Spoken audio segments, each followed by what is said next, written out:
Asesorándonos fiscalmente en la tarde de hoy, es que ricasco. En fin, el Departamento de Vivienda ha dado luz verde y Donostia ha pasado a ser declarada zona tensionada. Se convierte así en la primera capital vasca en conseguir esta declaración. El metro cuadrado en esta capital ronda los 5.300 euros de media y el alquiler supera los 1.000 euros al mes. Esto obliga a que los donostiarras inviertan en vivienda o destinen a vivienda el 31,6% de sus ingresos al mes. Un indicador que ha sido clave para la declaración oficial de Donostia como zona tensionada. Nos acompaña en este plató Denis Itxaso, consejero de Vivienda y Agenda Urbana. Arratsaldeon. Arratsaldeon, Leire. Estamos, los donostiarras están contentos porque quizá esto sea una solución y eso es lo que se espera. No porque Donostia se haya declarado como zona tensionada como tal. Denis Itxaso, se prevé que esto sea publicado en el BOE el próximo mes de julio y será entonces cuando entre en vigor.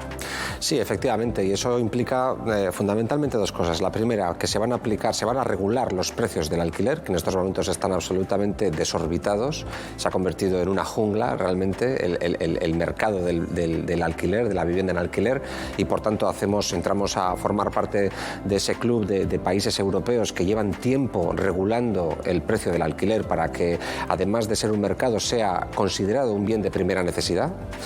Pero por otro lado, en el modelo del País Vasco que nos hemos dado en Euskadi desde el Departamento de Vivienda al Gobierno Vasco, lo que hacemos también es pedir a los ayuntamientos, de cara a salir del tensionamiento, lo antes posible, que detecten, señalen y cedan aquellas parcelas de terreno donde consideren que el Gobierno Vasco puede hacer vivienda protegida en alquiler, porque solo de esa manera entendemos que vamos a salir del tensionamiento. El tensionamiento no es más que una gran demanda para una escasa oferta, y lo que hay que hacer es incidir en el mercado introduciendo más viviendas protegidas.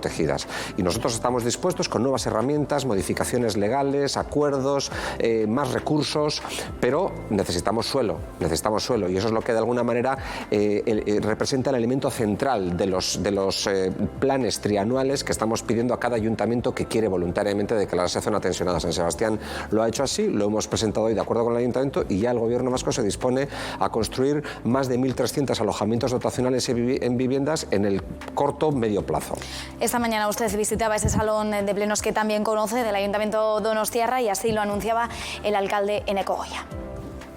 Esta declaración es un instrumento más que nos puede servir para dar una respuesta adecuada al problema de la vivienda que vivimos en nuestra ciudad.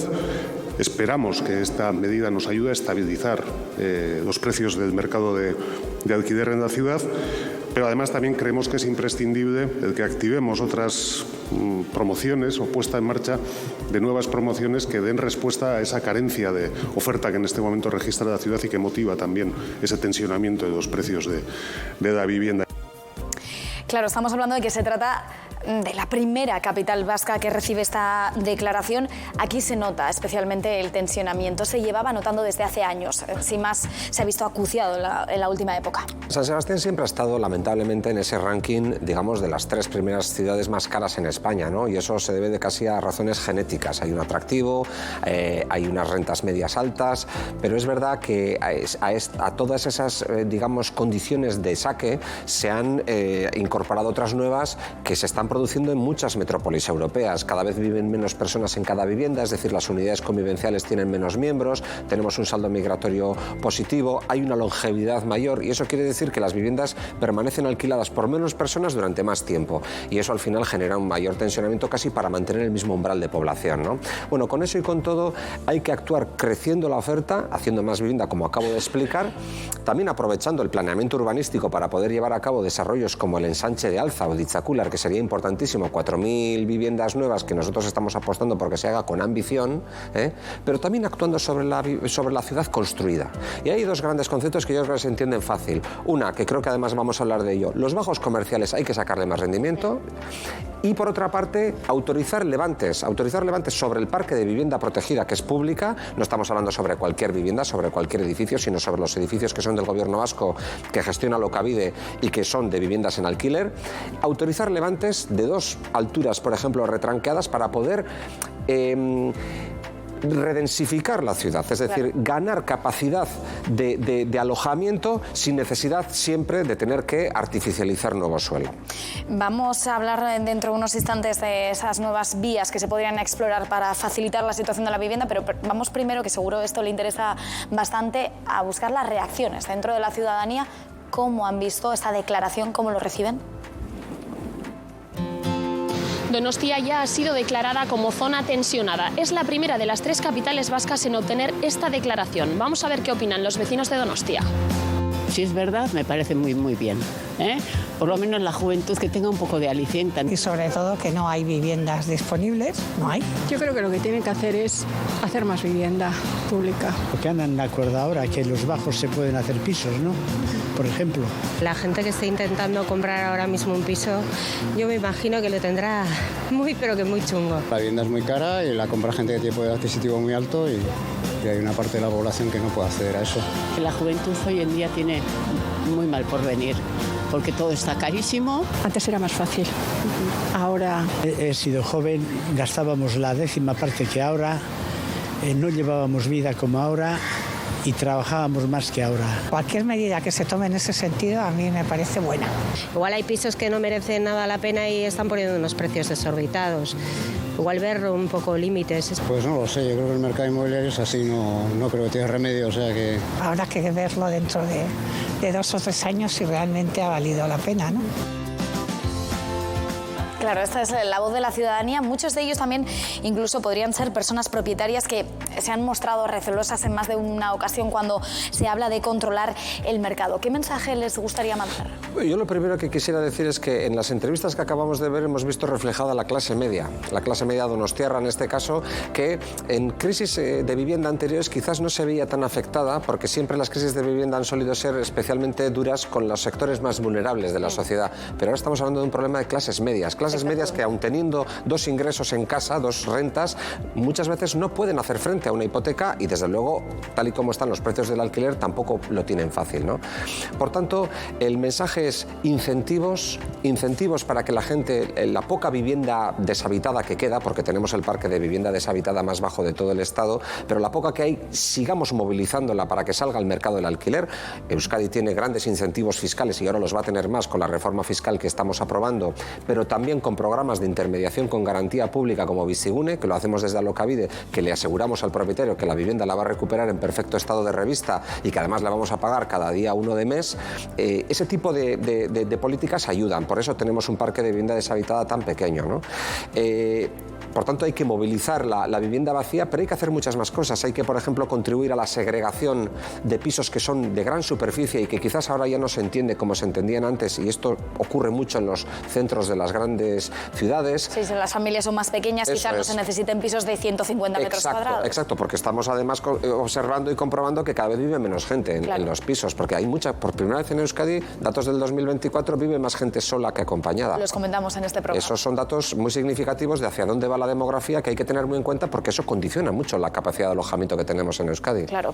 Hablaba del alquiler, en la radiografía que elaboró la entidad pública municipal Donostiako Etxegintza, se hablaba de que el alquiler aumentó un 13,6% en apenas 5 años. ¿Sabemos a qué se debe este aumento incesante? Lamentablemente se comporta como un mercado. Como apenas hay oferta y la demanda es enorme, los precios se disparan. Eso pasa en cualquier mercado. ¿Qué es lo que ha decidido el Gobierno de España, en este caso, o el Parlamento español, mejor dicho, con la Ley Estatal de Vivienda? Que a través de las zonas tensionadas, digamos, se pueda poner coto y se pueda regular e intervenir los precios. Pasa en Francia, pasa en muchos países nórdicos, pasa en Alemania. Es decir, que el precio del alquiler esté controlado, para que de alguna manera nadie pierda, porque los propietarios no tienen por qué perder, pero eso no represente, digamos, un ahogamiento de las economías familiares que, cuidado, tiene efectos no solamente sociales. Toda la economía. Tiene efectos en la economía. Claro. Tiene graves efectos en la economía. Por eso ahora están hablando también los empresarios de este problema. Porque no puedes destinar parte de ese dinero al ocio, a comprar en la tienda de debajo de tu casa. Tú lo has dicho, Leire. O sea, está retrayendo capacidad de consumo a las familias para otro tipo de cosas que podrían estar movilizando otras economías. Pero digo más, ¿dónde vamos a alojar todas esas personas que queremos que vengan a trabajar en el turismo o en los cuidados? Porque, en fin, yo salgo a la calle y no veo más que veces, sobre todo mujeres latinoamericanas cuidando de nuestras personas mayores. No es que estén compartiendo piso, en muchos casos están compartiendo habitación. Claro. Por tanto, el país que nosotros queremos, o lo mismo las personas que están trabajando en el turismo en un local hasta las 2 de la mañana sirviendo copas, si luego tienen que volver al extrarradio o a otro municipio de la metrópoli y no hay transporte, quiero decir con esto que al final, claro, nuestro modelo de país lo necesitamos nutrir con más viviendas y con más viviendas para todos los umbrales de renta, para las personas vulnerables, pero también para las clases medias. Hablábamos de Donosti, pero es que el gobierno vasco ha identificado precisamente 32 nuevos municipios susceptibles de ser declarados zonas tensionadas. Hablamos del 67% de la población de Euskadi. ¿Qué análisis hace de este dato? Pues hacemos el análisis de que, pese a todo lo bien que yo creo que Euskadi ha hecho en las últimas décadas, porque es verdad que hoy en día nos reconocen en muchas comunidades autónomas, incluso la propia Unión Europea reconoce que Euskadi ha sido constante y ha sido digamos, pertinaz a la hora de construir un parque público de vivienda protegida que no es menor, pero a pesar de todas esas políticas de prestaciones económicas a las personas más vulnerables, políticas de intermediación pública, bueno, a pesar de todas esas políticas y de la ley vasca de vivienda y que mandata a las instituciones a que todo lo que hagamos en materia de vivienda sea en alquiler, a pesar de todo eso la demanda nos ha superado, esa es la verdad, y por tanto tenemos que dar un nuevo impulso y nosotros lo que creemos que hemos venido es a cambiar las cosas porque necesitamos cambiarlas. Ese nuevo impulso quizá, bueno, entre tantas cosas que hay por hacer y que quedan pendientes por hacer, sea esa flexibilización en las normativas. Hablamos de 7.500 locales, lo apuntaba usted antes, que podrían ser reconvertidos en vivienda. ¿En qué consiste exactamente este plan? Consiste en comprender algo que una de las personas que habéis entrevistado en la calle lo entendía muy bien.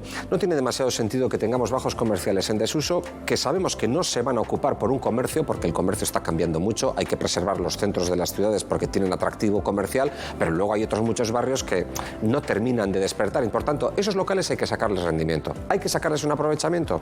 Hay 7.500 al menos que podrían ser convertidos en viviendas siempre y cuando el gobierno vasco lleve a cabo una flexibilización de las normas de habitabilidad, que es lo que estamos haciendo ya. Estamos modificando el decreto de habitabilidad que de alguna manera describe o plantea cuáles son las exigencias mínimas que tiene que cumplir una vivienda. ¿Qué ocurre?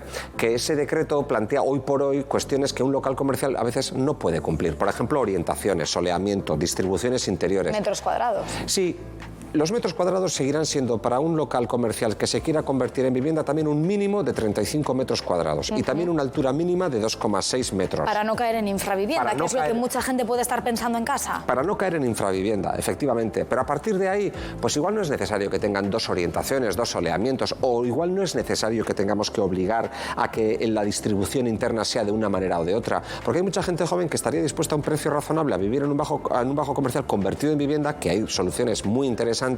Y si solo tiene una fachada, pues tiene una fachada. Luego es importante que los ayuntamientos nos ayuden modificando ellos sus ordenanzas, porque por ejemplo hay ayuntamientos que no permiten que a una vivienda se acceda desde la calle directamente, otros sí, pero para los bajos comerciales es fundamental, porque si tú lo condicionas a que se tenga que acceder por el portal, claro, pues pocos locales comerciales tienen esa capacidad. Denis Itxaso, ojalá sea Donostia la ciudad que dé con la receta que toda Europa anhela. Eskerrik asko. Eskerrik asko zuei.